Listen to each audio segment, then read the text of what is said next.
एक बार मथुरा में सूर्य के पुत्र वसुदेव जी विवाह करके अपनी नवविवाहिता पत्नी श्री देवकी जी के साथ घर जाने के लिए रथ पर सवार हुए और उग्रसेन का लड़का था कंस। उसने अपनी चचेरी बहन देवकी को प्रसन्न करने के लिए सारथी को हटा दिया और कहा मेरी बहन नववधू के रूप में है, इस समय मैं स्वयं सारथी का कार्य करूंगा। और बहुत प्यार में भर करके स्वयं घोड़ों की लगाम पकड़ ली। सैकड़ों सोने के रथ चल रहे थे। देवकी के पिता थे देवक जी, वो बहुत प्यार करते थे देवकी को। इससे ज्यादा और प्यारा त्रिभुवन में कौन हो सकता है जिसके गर्भ से मूर्तिमान प्रेम अवतार ले रहा हो। श्री कृष्ण प्रेम है मूर्तिमान। अत्यंत प्यार में भर करके श्री जब देवकी जी को विदा कर रहे थे, बहुत कुछ दिया। सोने के हारों से अलंकृत 400 हाथी, 15,000 घोड़े, सोने के 1800 रथ और वस्त्राभूषणों से सुसज्जित 200 दासियां जो सेवा में प्रवीण देवकी को प्रदान किया। विदाई का समय वर वधू के मंगल के लिए एक साथ शंख, तुरही, मृदंग, दुंदुभियां बज रही है और उस प्रधान रथ की लगाम पकड़े हुए कंस देवकी को प्रसन्न करने के लिए, बहन को सुख मिलेगा, स्वयं रथ। उसी समय गंभीर आकाशवाणी हुई और आकाशवाणी में सुनाई दिया, ए मूर्ख कंस, जिसको तू रथ में बैठा कर लिए जा रहा है, इसकी 8वें गर्भ की संतान तेरा विनाश कर देगी, तुझे मार डालेगी। बहुत जोर से ये सबको आकाशवाणी सुनाई दी। जैसे भगवान के अवतार विषयक बात, वो केवल ब्रह्मा जी को समाधि में, ये सबको सुनाई दी। पाप की मूर्ति था कंस, वो तो पता नहीं कैसे भाव में आ गया कि ऐसे पाप की मूर्ति था कि अपने पिता को ही बंदी बना दिया और स्वयं राजा बन बैठा। दुष्टता की सीमा बहुत, मतलब कितना भी वो कुछ भी सोच सकता है। भोजवंश का कलंक। आकाशवाणी सुनते ही कूद पड़ा रथ से, म्यान से तलवार खींच ली और श्री देवकी जी के जो श्रृंगारित केस, उनको ऐसे पकड़ लिया, घसीट के नीचे गिराया। यह है क्रूरता की सीमा। और मारने के लिए तैयार हुआ। क्रूर, निर्लज्ज, पापकर्मी, इसके हृदय में विचार कहां? ये भी हाथों की मेहंदी नहीं मिटी है। अत्यंत सुकुमारी देवकी जी, और उनको मारने के लिए जे ही उद्यत हुआ, वसुदेव जी बीच में कूद पड़े। वसुदेव जी महारथी हैं, ऐसा नहीं कि केवल वो भागवत भक्त ही है, महारथी, बल में भी महारथी है। तुरंत कंस के सामने कूदना किसी के सामर्थ्य नहीं। जरासंध ने कंस की बाहुओं के बल को देखकर ही अपनी पुत्रियों का ब्याह, 2 पुत्रियों का ब्याह किया। जरासंध ऐसा बलवान राजा। वसुदेव जी बीच में कूद पड़े और तुरंत शासन में लिया कंस को, तुरंत अपनी बाहुओं में पकड़ा और फिर प्यार की भाषा में बोले, वसुदेव जी, राजकुमार, ये आप क्या कर रहे हैं? आप भोजवंश के होनहार हैं, वंशधर हैं, कुल की कीर्ति को बढ़ाने वाले हैं, बड़े बड़े सूरवीर आपके बल की सराहना करते हैं। आप ऐसे बलवान हैं, और ऐसे बलवान होकर के एक तो आपकी प्यारी बहन, दूसरे स्त्री, तीसरे विवाह के शुभ लक्षणों से युक्त ऐसी स्थिति में आपका ये रूप कि आप अपने ही हाथ से अपनी बहन का गला काटने, बिल्कुल बिल्कुल निंदनीय है। आपको ऐसा नहीं करना चाहिए। देखो वीरवर, जो जन्म लेते हैं ठीक उनके साथ मृत्यु वैसे ही प्रकट होती है। जैसे शरीर प्रकट हुआ ना, वैसे ही मृत्यु प्रकट होती है। कभी कभी तो प्रकट भी नहीं होने देती, बीच में ले जाती है। आज हो या 100 वर्ष के बाद मृत्यु निश्चित है। कंस से श्री वसुदेव, मृत्यु निश्चित है। देखो, जब शरीर का अंत हो जाता है तो जीव अपने कर्म के अनुसार दूसरे शरीर को ग्रहण करके अपने पहले शरीर को छोड़ देता है। जिस समय मृत्यु का समय होता है ना, यहां बात समझना कि अपने पहले शरीर को कब छोड़ता है? पहले दूसरा शरीर ग्रहण करता है। वसुदेव जी यहां कह रहे हैं कैसे? जैसे चलते समय मनुष्य जब अगला पैर जमा लेता है तब पिछला उठता है, जैसे जोंक अगले तिनके को पकड़ लेती तब पिछला छोड़ते हैं। समझना सूक्ष्मता। ऐसे ही शरीर छूटने का जब समय होता है तो मानस आकृति तैयार हो जाती है कि सुअर बनोगे, कुत्ता बनोगे कि गधा बनोगे, और उसी में तन्मयता हुई, उसमें तन्मयता होके ये शरीर छूटेगा। समझ रहे ना? अंतिम फोटो जो खींचती है वो आपका अगला जन्म होता है। मान लो जैसे पुरंजन का आता है और वो स्त्री में आ सकता तो उसका मानसिक शरीर स्त्री का हो गया, अगला जन्म स्त्री का बना। जैसे भरत जी, जड़ भरत जी के रूप में जो जन्मे वो भरत जी भगवान ऋषभदेव के पुत्र। अंतिम समय जब था तो मृगाकार वृत्ति, मानस रूप मृग, समझ रहे ना, मृग में तन्मयता थी, निश्चित हो गया ना अगला मृग का शरीर पाए, समझ पाए ना। शरीर छूटने के पहले शरीर का बीच में जो नरक आदि होते हैं ना, वो तो उसको भोगना ही है, पर वो निश्चित हो गया को क्या बने। ऐसा नहीं कि नरक भोगने के बाद, निश्चित तो पहले हो गया, अब हिसाब किताब होकर के वो वही बनेगा जाके। जीव अपने कर्म के अनुसार किसी शरीर को प्राप्त करने के बाद ही शरीर को छोड़ता है, पक्का है। शरीर छूटने के पहले निश्चय हो जाता है, श्री जी मिलेंगी, जीवन मुक्त होगे कि सुअर कुत्ता गधा बनोगे, वो निश्चित हो जाता है। पर उस समय बताए कौन कि क्या निश्चय हुआ है, वो तो हरि केवल जाले, दूसरा तो जानता नहीं। महाराज, जैसे कोई पुरुष जागृत अवस्था में राजा के ऐश्वर्य को देखकर और इंद्रादि के ऐश्वर्य को सुन करके अभिलाषा करने लगता है, उनका चिंतन करते करते घुल मिल जाता है उसी में, तो कभी कभी वो जागृत में भी कल्पना में अपने को राजा देखता है या स्वप्न में देखता है और अपने दरिद्रावस्था को भूल जाता है। ठीक ऐसे ही ये नया शरीर है, ये शरीर का चिंतन छूटा, सामने जिस शरीर का तन्मयता बनी उस शरीर में जाने के लिए तैयारी, इस शरीर का चिंतन छूटा, पूर्ण आसक्ति उसमें हो गई। उदाहरण में बता रहे कि जैसे जागृत अवस्था में तुम दरिद्र हो, लेकिन स्वप्नावस्था में तुमने अपने को राजा देखा तो तुमको ये भान नहीं होगा कि मैं दरिद्र हूं। उस समय तुम राजे जैसे अनुभव में आओगे और जब जगोगे तब तुम्हें समझ में आएगा कि वो तो सब स्वप्न था। ऐसे ये जन्म मृत्यु सब स्वप्न है, इसका कोई अस्तित्व तो नहीं है। बिल्कुल पक्का समझ लो, ये जन्म मृत्यु अविद्या है, अज्ञान है, भ्रम है, एक जागरण एक स्वप्न है। जागे तो जीवन और स्वप्न तो मतलब सो गए, सुसुप्ति तो मरण, ये सब नाटक चल रहा माया का। कभी कभी तो जागृत अवस्था में मन ही मन उन बातों का चिंतन करते करते तन्मय हो जाता है और स्थूल शरीर की शुद्धि नहीं रहती। वैसे ही महाराज, जीव कर्मकृत कामना और कामनाकृत कर्म के बसीभूत होकर के वो बस जन्म मरण के चक्कर में पड़ता रहता है। जो पूर्व संस्कार उसके अनुसार कर्म बना, कर्म से कामना, कामना से कर्म, कर्म से कामना, कामना से कर्म, यही चल रहा है। और सत्संग क्या करता है? कर्म और काम, काम कामना वासना इनको मिटा करके और भजन में भरपूर करके प्रभु की प्राप्ति करा देता है। इसलिए सत्संगत संस्कृति कर अंता। इसलिए अब मैं इस मृत्यु रूप कंस को टालूं, कैसे टालूं? कहा देखो देखो, सुनो सुनो, तुम्हें देवकी से कोई भय है? कंस ने कहा नहीं, इसका 8वां पुत्र मैं वचन देता हूं, जो भी पुत्र होगा वचन देता हूं तुम्हारे सामने लाऊंगा, तुम्हारे समीप अर्पित कर दूंगा। कंस ने वसुदेव जी के वचन पर संशय नहीं किया। इतना क्रूर कर्मी राक्षसी स्वभाव का, लेकिन वसुदेव जी की ऐसी प्रसिद्धि थी कि प्राण जा सकते हैं लेकिन इनके अक्षर नहीं झूठे हो सकते। जो बोला वो तुरंत वसुदेव जी के चरणों में प्रणाम किया, सम्मान किया। इसमें शब्द है, वसुदेव जी के वचन सुनते उसने बिल्कुल पक्का समझा कि हमारी दुश्मनी देवकी से थोड़ी है, और वसुदेव जी झूठ बोलते नहीं, तो जो लड़का पैदा होगा उसको मार देंगे। वसुदेव जी कोई कपट छल करने वाले पुरुष है नहीं, तो सम्मान किया, प्रणाम किया।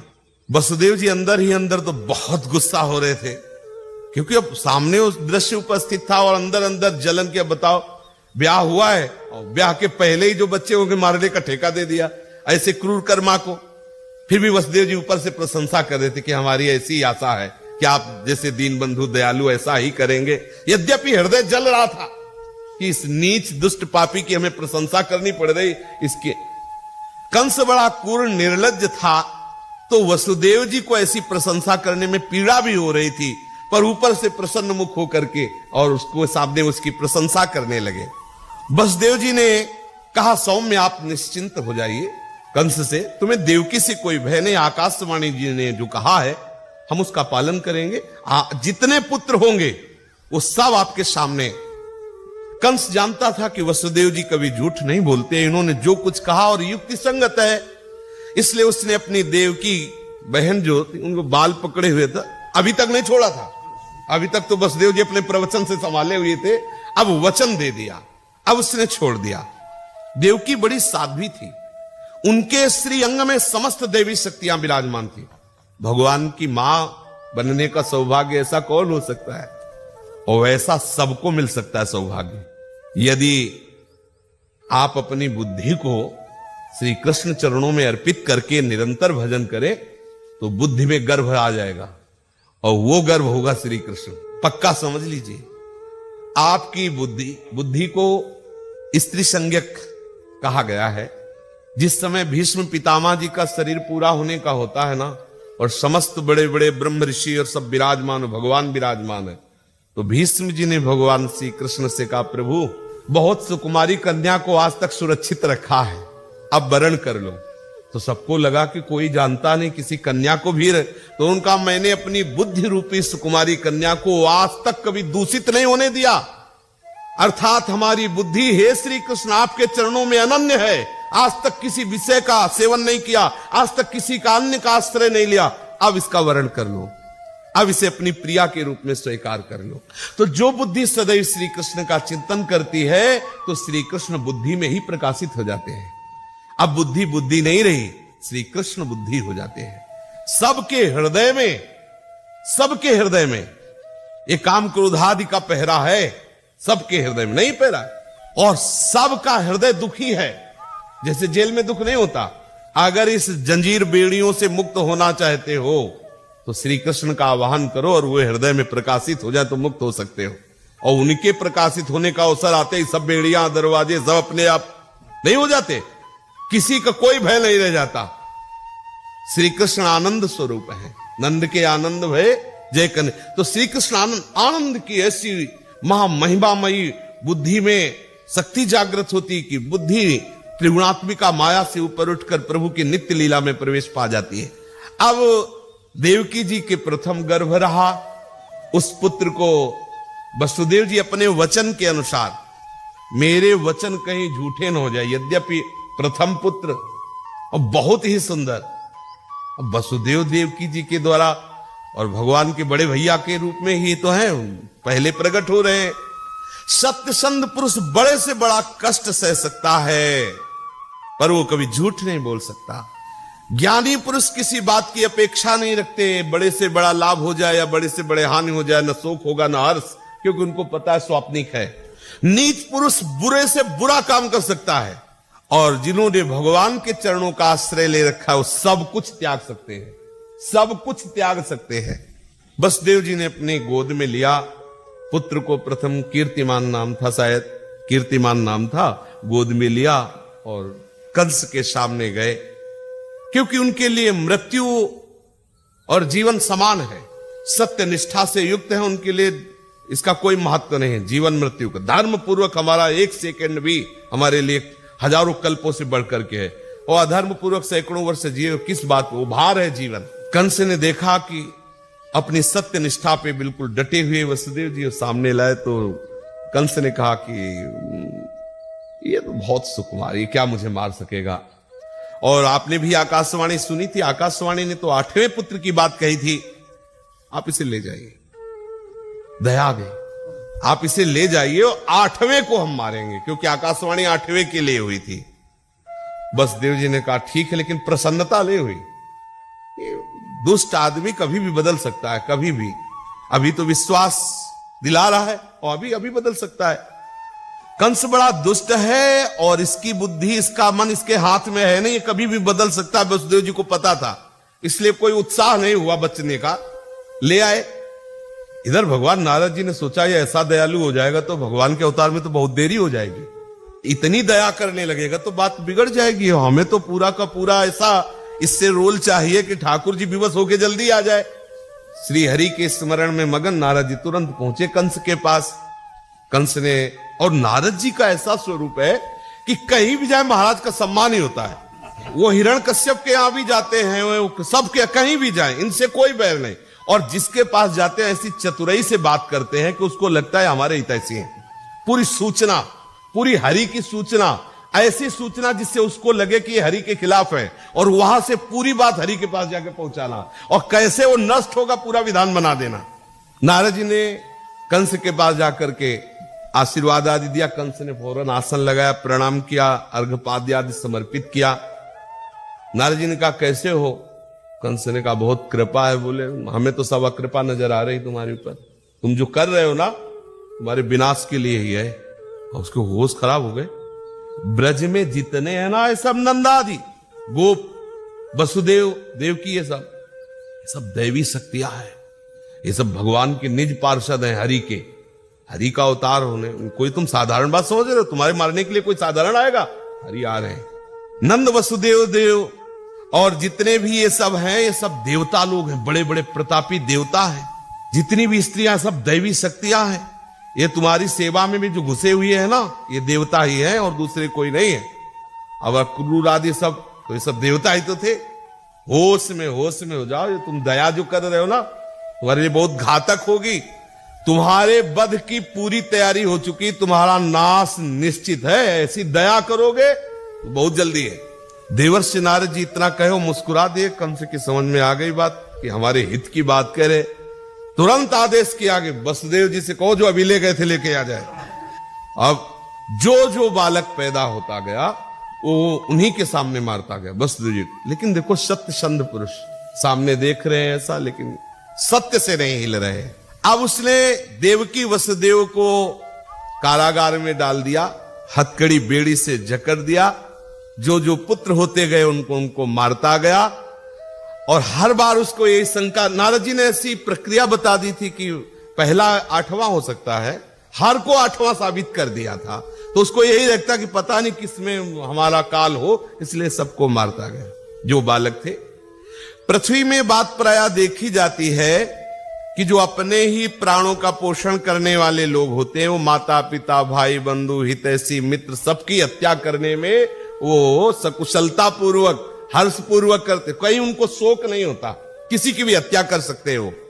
अब कंस के चिंतन में आने लगा कि मेरा काल हरि है और अब निश्चित है कि वो मुझे मारने के लिए आ रहा है, तो मुझे कठोर व्यवहार करना चाहिए। अब यहां देखो, हरि के अवतार होने पर अभी तक तो हो सकता है थोड़ा कम वजन वाली बेड़ियां हो, लेकिन अब ज्यादा और लोहे की कड़ी कड़ी बेड़ियां लगा और बहुत सतर्क पहरेदार, बहुत कष्टप्रद जीवन देवकी वसुदेव जी का कर दिया। समस्त देवता लोग भगवान की स्तुति किए, भगवान शंकर ब्रह्मा जी आदि, कि प्रभु बहुत सताए जा रहे हैं। प्रभु ने योग माया को आदेश किया कि जो 7वां गर्भ, तो आप उसे रोहिणी के गर्भ में डाल। और हम तो कर्षण करने के कारण संकर्षण भगवान। अब सबको ये पता चला, कंस को भी पता चला कि 7वां गर्भ नष्ट हो गया है। अब 8वें के लिए तो बहुत ही सतर्क, स्वयं कभी कभी आकर के वो पहरा देता। 8वें गर्भ में जब भगवान पधारे तो देवकी वसुदेव जी को आनंद भी था और बहुत दुख भी था। जैसे जैसे दिन नजदीक आने लगे, सूरदास जी ने बड़ा सुंदर वर्णन किया है, तो श्री देवकी जी ने वसुदेव जी से प्रार्थना की कि अभी तक हम आपके सत्य के आगे झुकी रहे, एक शब्द भी नहीं बोला कि आप हमारे पुत्र को कहां ले जा रहे हो। लेकिन ये जब से 8वां गर्भ आया है, तब से ऐसा आनंद हो रहा है, ऐसी आसक्ति प्रकट हो रही कि अब आपसे मैं प्रार्थना करती हूं कि कोई उपाय मुझे बताओ, क्योंकि आप ही मेरे रक्षक हो। मैं इस गर्भ की हत्या नहीं करने दूंगी कंस को, आप कोई उपाय करो। वसुदेव जी से कहा कि हे प्रीतम, अब मेरी विनती सुन लीजिए। अभी तक मैंने आपको रोका नहीं, आप हमारे पुत्रों को ले जाते रहे अपने वचनों की रक्षा के लिए, उनकी हत्या कंस करता रहा। मन वचन कर्म से कुछ भी आप कर लो, लेकिन कंस आपका नहीं हो सकता, ये मैं आपको बता रही हूं। छल करो, कुछ भी करो, अब इस बच्चे को बचा लो, हमारे पास मत रखो, कहीं भी पहुंचा देना, कम से कम कानों से सुनूंगी तो कि हमारा लाला सुरक्षित है, बस इसी से हम जीवित रहेंगे।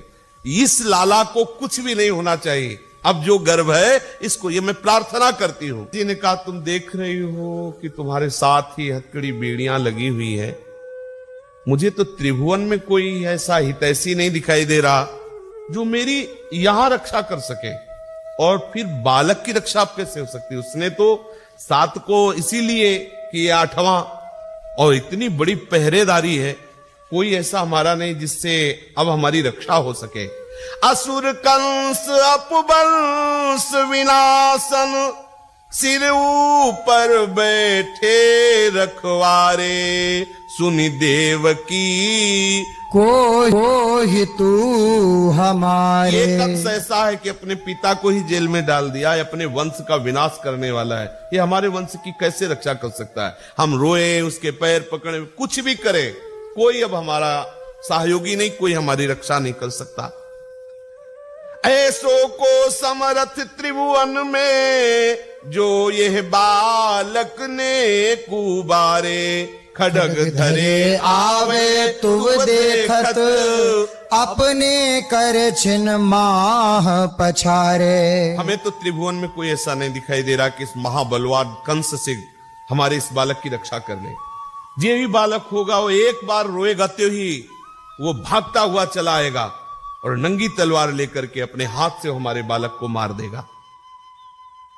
ये सुनते ही अकुलाई गिरीधर, नैन नीर भरी भरी दो ढारे। दुखित देखी वसुदेव देव की, प्रगट भये धर के भुज चारे। वसुदेव जी की आंखों से आंसू गिर रहे कि देवकी हम तुम्हारी ये बात पूर्ण नहीं कर सकते। कोई त्रिभुवन में नहीं जिसको हम पुकारे कि वो हमारी रक्षा कर सके। इस समय तो कितनी व्यवस्था में हम, आसपास कितने पहरेदार, कैसे बड़े बड़े परकोटे, कैसे कैसे कैसे बालक की रक्षा हो सकती है? देवकी जी फपक फपक के रोने लगी।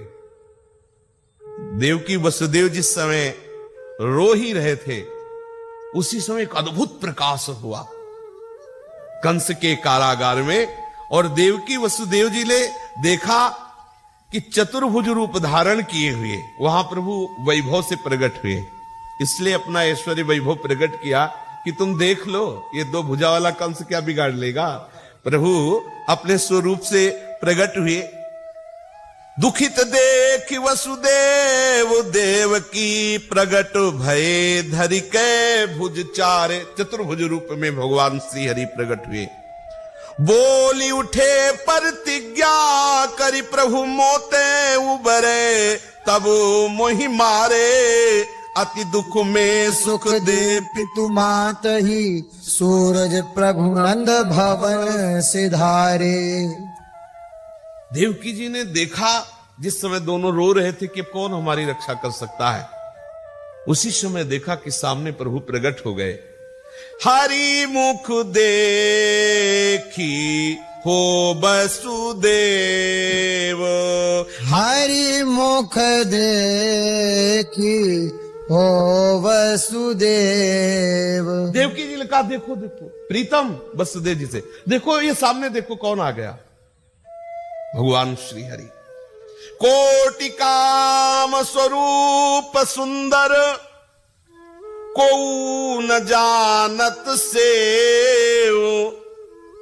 हरि मुख देखी हो वसुदेव, चारि भुज जिहि चारि आयुध, निरख के न पति आऊ। अजहु मन पर तीति नाही, नंद घर ले जाओ। देखो वसुदेव जी, देखो सामने प्रभु प्रकट हो गए। चार भुजाएं, कमल नयन, कैसी सुंदर शोभा। प्रभु कह रहे तुम चिंता मत करो, ये हमसे बचेगा ना, तब तो किसी को दुख देगा, इसको हम बिल्कुल मार देंगे, बिल्कुल तुम निश्चिंत रहो, इसकी ताकत नहीं। प्रभु ने कहा कि बोले उठे प्रतिज्ञा करी, प्रभु मोते उबरे, तब वो ही मारे। अरे तुम चिंता मत करो, इसलिए प्रभु वैभव रूप प्रकट हुए। देवकी जी प्रभु का वैभव देख चुकी, फिर भी वात्सल्य ना हृदय में।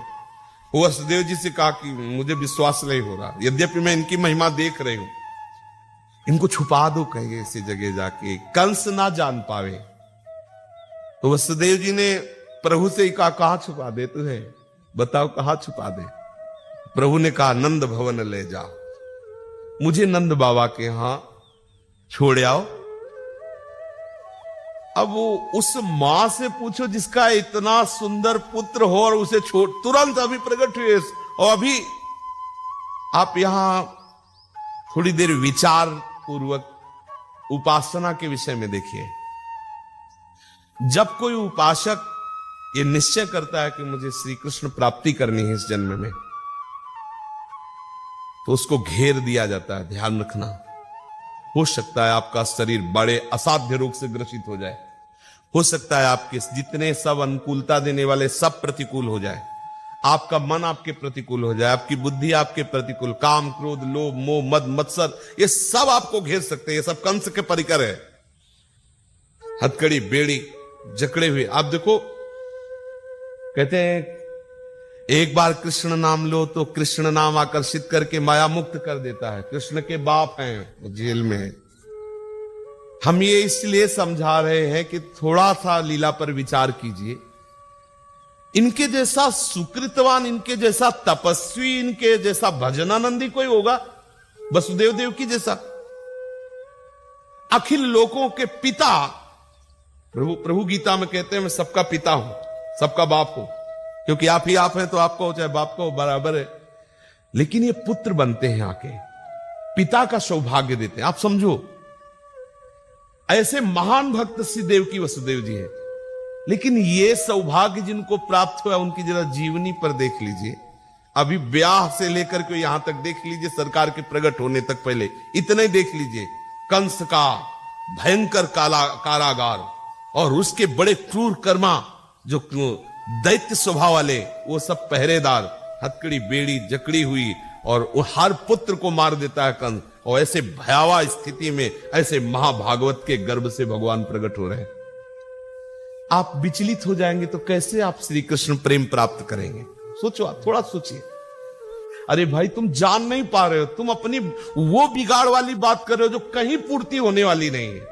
तुम्हारा मन तुम्हारा साथ नहीं दे रहा, तुम्हारी बुद्धि तुमको साथ नहीं दे रही, लेकिन तुम्हारे गुरु, तुम्हारे इष्ट तुम्हें साथ दे रहे। कोई नहीं बिगाड़ सकता। और यदि आप इष्ट गुरु से चले गए तो हरिगुरु चरण सेवानुसर हो। अगर हरिगुरु से मिले हो तो कोई तुम्हारा बिगाड़ नहीं सकता। यद्यपि भगवत प्राप्ति पर जे ही आपने निश्चय किया कदम रखे, तो कोई ऐसा आज तक उदाहरण नहीं है कि हंसते खेलते खाते भगवत प्राप्ति हो गई है। किसी भी महाभागवत का चरित्र आप पढ़ के देख लीजिए, किसी भी महाभागवत का चरित्र अगर नहीं लिखा गया है ये बात, तो उसके जीवन में रही है। अंतर और बाहर से भयंकर प्रतिकूलता उसको घेर लेती, कोई भी हो। आप पढ़ के देख लीजिए, चरित्र पढ़ के देख, और आपको ऐसा नहीं घेर सकती, ये वादा है। क्योंकि हम कलयुगी जीव हैं, हमारी इतनी सामर्थ्य नहीं है। तो हमारे प्रीतम सर्वज्ञ हैं, हमको जुखाम से काम बना देंगे। इधर उधर थोड़ा ठीक जुखाम हो गिला, बोले हाँ बहुत भारी प्रतिकूलता है इसे। पर इतना समझ लो कि जितना जितना आपके अंदर पावर आता जाएगा, उतना उतना आपके जीवन में प्रतिकूलता आती जाएगी। मेरे प्रभु का अवतार प्रतिकूलता में ही होता है। आप देख लीजिए, रामावतार में देख लीजिए, प्रभु सच्चिदानंद में भगवान के लिए कितना तड़प रहे दशरथ जी। फिर गुरु वशिष्ठ जी के आदेश से श्रृंगी ऋषि के द्वारा यज्ञ होती है, पुत्रष्टि यज्ञ। तब सरकार पधारते हैं, और तब से लेकर के और अंतिम समय तक दशरथ जी के जीवन को देख लीजिए, हर समय वो रामासक्ति में विकल है। और वही राम उनके सामने 14 वर्ष के लिए वनवास जा रहे हैं। अंतिम समय अपने प्रीतम के वियोग में प्राण त्याग रहे हैं दशरथ जी, प्रीतम भगवान श्री राम के वियोग में। हा राम हा राम हा राम कहते हैं। कितना मतलब दशरथ जी के प्रेम को बंदोवध भुआल, सत्य प्रेम जही राम सो, बिछुरत दीन दयाल, तृण सम तन ऊपरी हरियो, ऐसा गोस्वामी जी वर्णन करते हैं। कहीं भी आप किसी भी लीला में देख लीजिए, मेरे प्रभु अपने प्रेमी को ऐसे कस के रखते हैं, कहीं से भी ढीला नहीं रखते हैं। वह हृदय भर ढीला रहता है, हृदय भर द्रवित रहता, बाहर से कस देते हैं। आप कसने में क्यों परेशान होते हैं? जब हमारे ठाकुर जी बाहर से रिंच लगा के आपको कसते हैं, तो आपके अंदर उतने ही द्रवण पदार्थ डालेंगे प्रेम, पर बाहर से ये प्रेम का पारा उन्हीं के कसे रुकेगा, अन्यथा नहीं रुकेगा। अपने लोगों को इन लीलाओं का चिंतन करके धैर्यवान बनना चाहिए कि इनके जैसा महाभागवत कौन होगा, जिनको माता पिता का सौभाग्य मिल रहा है। और कितना कष्ट है ऐसे लाडले इतने इंतजार के बाद आ रहे हो, तुरंत जा रहे हैं। जरा देवकी जी की हृदय की तरफ देखिए, क्या मच रहा होगा हृदय में। ऐसे सौंदर्य माधुर्य निधि प्रभु पर अभी प्रकट हुए, थोड़ा चैन से हृदय से भी नहीं लगा सकते, क्योंकि ऐसे बंधे हुए हैं। और कह रहे हमें नंद भवन में छोड़ आओ चल करके। कैसे कैसे जिए आप जरा देखिए। कितना धैर्य चाहिए उपासक को, कितना धैर्य चाहिए प्रभु के इस मार्ग में। श्री देवकी जी ने कहा, अब भी मुझे विश्वास नहीं हो रहा कि आपको कंस दुख नहीं देगा, क्योंकि वात्सल्य विश्वास नहीं होने देता। जैसे पुत्र है, बहुत सयाना चतुर पढ़ा लिखा है, लेकिन मां आएगी पेट में हाथ रख, पाया कि नहीं पाया? बोले नहीं, हम जानते हैं कि तुम ऐसे ही हो, लल्लू हो, तुम अपने समय से प्रसाद ले पाओ, भले वो कलेक्टर हो, लेकिन उसकी दृष्टि में भोला भाला बच्चा ही रहे, चल हमारे साथ पा चल करके। ये वात्सल्य सर्वेश्वर भगवान अपना ऐश्वर्य दिखा रहे हैं, लेकिन वो वात्सल्य के आगे काम नहीं कर रहा। फिर भी वसुदेव जी और देवकी जी वात्सल्य में डूबे हुए कि प्रभु फिर भी मुझे भय लग रहा है, तो मुझे नंद भवन में छोड़ आओ, ऐसा प्रभु ने आदेश किया। इधर जेल में आनंद प्रकट हो रहा, तो समस्त लोकों में अब आनंद की लहर छा गई। देवता, गंधर्व, विद्याधर, किन्नर सब नृत्य करने लगे, दुंदुभियां बजने लगी, गाने लगे, अप्सराएं नृत्य करते हुए पुष्प वर्षा कर रही हैं। सब जय हो जय हो जय हो, क्योंकि आनंद सिंधु प्रभु कंस के कारागार में प्रकट हुए। प्रभु ने आदेश किया कि मुझे नंद भवन में ले जाओ। अष्टमी तिथि, कृष्ण पक्ष, दिन बुधवार, रोहिणी नक्षत्र, ठीक रात्रि के 12 बजे सरकार का प्रादुर्भाव हुआ। अब प्रभु को जे भी स्पर्श करने की चेष्टा की, तो समस्त बंधन अपने आप गायब हो गए। मायाधीश है प्रभु, समझ रहे हो ना? बंधन तभी तक है जब तक श्री कृष्ण का स्पर्श नहीं हो रहा। श्री कृष्ण के स्पर्श होते ही कोई बंधन टिक नहीं सकता, सब छिन्न भिन्न हो जाएंगे। हमारी कोशिश यही हो, हम अपने मन बुद्धि चित्त अहम को श्री कृष्ण चरणों का स्पर्श करा दें। भादों की अधराती अंधियारी, भादों की अधराती अंधियारी, भाद्र अष्टमी, कृष्ण पक्ष, बुधवार, रोहिणी नक्षत्र, मध्य रात्रि। द्वार कपाट कोट भट रोके, दसी दिस कंत कंस भय भारी। द्वार कपाट कोट भट रोके, 10 दिशि कंत कंस भय भारी। गर्जत मेघ महाडर लागत, बीच बढ़ी जमुना जलकारी। गरजत मेघ महाडर लागत, बीच बढ़ी जमुना जलकारी। वैसे ही भादों की अंधियारी रात, मेघ गर्जना कर रहे हैं, मूसलाधार वर्षा हो रही है, और यमुना जी उफान पे है। शास्त्रों महाबली कंस के जो योद्धा उनका पहरा है, बड़े बड़े कपाट लगे हुए, कपाट खुल गए, हथकड़ी बेड़ियां छूट गई, कपाट खुल गए, और भगवान शेष जी फण का छाता लगा के चल रहे हैं कि ठाकुर जी पर वर्षा की बूंद न हो। और आगे सिंह गर्जना से भगवान नरसिंह जी चल रहे। भगवान का जो नरसिंह अवतार है, वो आगे गर्जना करते हुए, कोई भी स्पर्श न कर सके वसुदेव जी को, क्योंकि यदि भगवान की रक्षा का भाव आपके अंदर है ना, तो रक्षा तो वही तो करेगा। अच्छा, जैसे श्री कृष्ण बाल गोविंद की रक्षा कर रहे हैं, गोपीजन तो कैसे कर रहे हैं? कृष्ण नाम से ही तो कर रहे हैं। शेष जी कौन है? भगवान ही तो है। भगवान शेष जी ऐसे फड़के हुए चल रहे हैं। अब जाके के आगे देखा तो अपार यमुना जल राशि। वसुदेव जी को लगा कि अब रात्रि में घोर अंधकार, अगर कुछ दिखाई दे रहा है तो लाला के श्री अंग की चमक से ही दिखाई दे रहा है। इंद्रनील मणि है ना लाला, तो उन्हीं की चमक से दिखाई दे रहा है, ऐसे काली अंधियार। वो मतलब अगर अंधकार में ही रात्रि है और मेघ ना हो तो तारागणों का कुछ प्रकाश रहता है, लेकिन मेघ छाया हुआ है और ऊपर से वर्षा हो रही है। यमुना जी में श्री वसुदेव जी प्रवेश करते हैं। तो यमुना जी उफान भरती है। वसुदेव जी ने कहा कुछ भी हो, प्राणों की बाजी लगा करके नंद भवन तक लाला को तो पहुंचाना है। और वो लाला को ऊपर उठाते जाते हैं। यमुना जी सोचती हैं कि अब हमारे प्रीतम हमारे पास से जा रहे हो, अब इनके चरण स्पर्श न कर पावे। यमुना जी और उफान भरती हैं। तब फिर लाल जी ने सोचा कि जब यहां तक जल आ गया कि मतलब यमुना जी मानेंगे नहीं, वो वसुदेव जी भी नहीं मानेंगे, तो यद्यपि बहुत छोटे हैं ऊपर, वो धीरे से अपना श्री चरण, अब अगर वो चरण बढ़ाना चाहते हैं तो बलि के यहां से बढ़ा दिया तो ब्रह्मलोक तक पहुंच गया। तो उनकी बात यमुना जी ने जे ही चरण स्पर्श किया यही यहां तक आ। वसुदेव जी को लगा कि ये क्या जादू हो गया कि इतनी बाढ़ी हुई यमुना जी। बस यमुना जी को पार करके गए तो जैसे यहां सब पहरेदार सोए हुए थे, ऐसे पूरे नंद भवन में, नंद ग्राम में सब सोए, कोई भी नहीं जगह था। सब योग माया के वशीभूत सो रहे थे। और खास गुप्त बात जिसे बाहर के लोग नहीं जानते, यशोदा जी के भी लाला हुआ था।